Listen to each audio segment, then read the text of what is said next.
Hey everybody, welcome back. My name is Eric, and today we're going to be continuing our series on Salami Starter Cultures. In today's video, we're going to be talking about Bactotherm T-SPX. Through this video, I'm going to share with you everything you need to know about this salami starter culture. And let me start off by saying, if you're new to making fermented sausages and the thought of using starter cultures completely freaks you out, join the club. We've all been there. I do believe that in this short little video, I'll be able to demystify T-SPX in such a way that you'll feel confident and comfortable using it. But at any point, if you have a question, leave it in the comment section below. Let's get started. As a quick overview, we're going to be talking about the type of bacteria that's in this culture, the food it likes to eat, how to use it, how to ferment with it, and then your target pH. Every starter culture contains bacteria, and they all do different things. In this particular starter culture, we're looking at two types of bacteria. The first is called Pediococcus pentasasis, and the second is Staphylococcus psilocysis. Pediococcus pentasasis is responsible for doing one thing, lowering the pH of your salami, and it does this by metabolizing the sugars that you put in your recipe, and through the process of metabolizing those sugars, it's releasing lactic acid. As more lactic acid is produced, it's lowering the pH of your salami, creating an environment that's inhospitable to other bacteria, and this is one of the safety hurdles that you must achieve when making fermented sausages. The next bacteria is called Staphylococcus psilocysis, and this bacteria is responsible for aroma, flavor, and color development. All of this is happening on a molecular level as amino acids and fatty acids are being degraded, the nitrates and the nitrites are being reduced by the bacteria, and the most important thing to know about Staphylococcus psilocysis is that it is pH sensitive, and you want to make sure that you keep your pH above 5.0, because if your fermented sausage gets too acidic, the Staphylococcus psilocysis becomes ineffective, and then you start to lose the benefits of all those aroma, flavor, and color development processes that happen during fermentation. The easiest way to control the pH in your fermented sausage is to limit the amount of sugar that you give it, and that's the food that bacteria like to eat. When it comes to sugar, T-SPX can process monosaccharides and disaccharides, but it processes monosaccharides much more efficiently. So dextrose and fructose will get processed and turned into lactic acid faster than lactose, maltose, or sucrose, which is table sugar. Most people will add between 0.2 to 0.5% of fermentable sugar to your recipe, which is generally enough to deliver a safe and reliable product that's well within your pH range. All right, now that we've got the food out of the way and the type of bacteria, let's talk about how to use this particular starter culture. It's quite simple. You're going to use a half a teaspoon of starter culture for every 10 pounds of meat. You're going to dissolve that in a half a cup of distilled or non-chlorinated water, and you're going to allow it to rehydrate 30 minutes before you use it. After that 30-minute wake-up period, you're going to mix your starter culture and your seasonings with your ground meat. And then finally, you want to make sure that you keep your starter culture frozen at all times when it's not in use. Now, let me just kind of demonstrate to you what that's going to look like as we're here in the process of making, I believe we're making some soppressata with this T-SPX. So I'm just going to go ahead and mix it in some non-chlorinated water. I'm using distilled water, and I'm going to cover it and just set it to the side for 30 minutes. Once that 30-minute window is up, I'm going to take my ground meat. Now, that's ground meat is incredibly cold. It's about 33, 34 degrees. I'm going to add my seasonings, mix that a little bit to incorporate my seasonings, and then I'm going to go ahead and add the starter culture.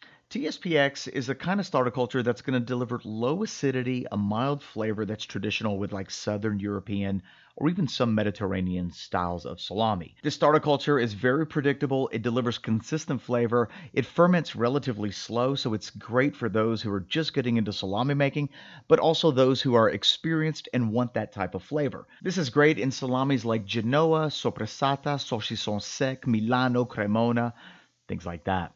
Now that you're done mixing, we're going to go ahead and stuff our casings and get ready for the fermentation stage. And let's go ahead and talk about that for a second. Fermenting your sausage simply means placing it in an area that has the appropriate conditions for these bacteria to thrive. Each starter culture is different, but for T-SPX, the temperature range should be between 65 and 85 Fahrenheit.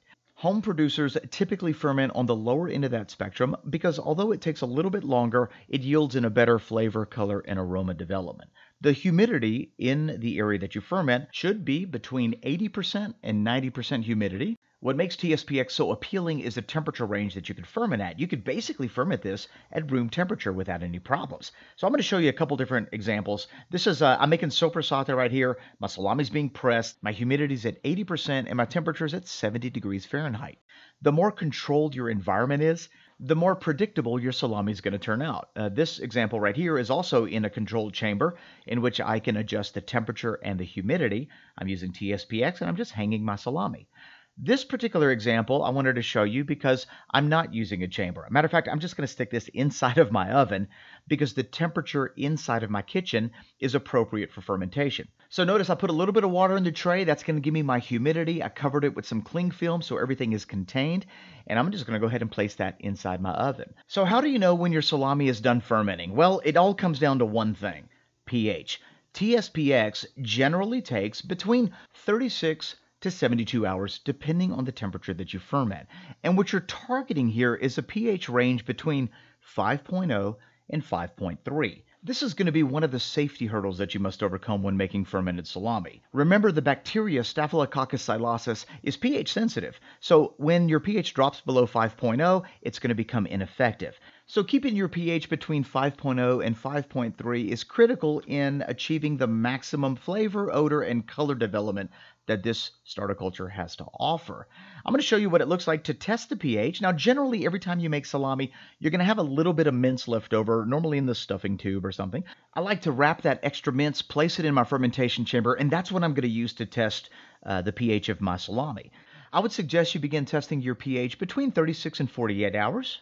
And this is what my pH looks like after about 48 hours of fermenting. I'm at 5.19, which is absolutely perfect. And it's time to transfer from fermentation to drying. This is what my sopressata looked like after the fermentation period. And this is what I made some finocchiona right here. This is what that looked like after some fermenting with TSPX. And you're going to notice that the color is more vibrant, the texture is a lot more firm, and the odor smells incredible. Let's take a peek at the salami in the oven, and although the temperature wasn't precisely controlled, it was well within the range of fermentation, and I reached my pH with no problem. Now, once you're done fermenting, you're just going to take your salami, place it into a drying chamber. The temperature is going to be lower, usually about 55 degrees Fahrenheit, and this is going to bring the fermentation down to a standstill and allow your salami to begin drying. So let me show you what some of these same salamis look like after we were totally done. This is the sopressata that was fermented with TSPX, dried for about 2 months in a drying chamber, and this is the end result. And this particular salami is the finocchiona that you saw hanging in the chamber. This came out amazing, very evenly dried. The color and the texture is beautiful. The aroma is absolutely incredible. The flavor was low acidic and very mild, just totally delicious. And then this particular salami was the one we saw in the oven, and it turned out incredibly delicious. And that's how you use TSPX, the Salami Starter Culture. If you have any questions, do not hesitate to leave them in the comment section below. I appreciate you watching. If you're new to our channel, don't forget to subscribe, like, comment, and share. Be sure to stick around because our next salami video is quite possibly the most expensive salami on the planet. You're not going to want to miss it. Thanks for watching. We'll see you in the next one.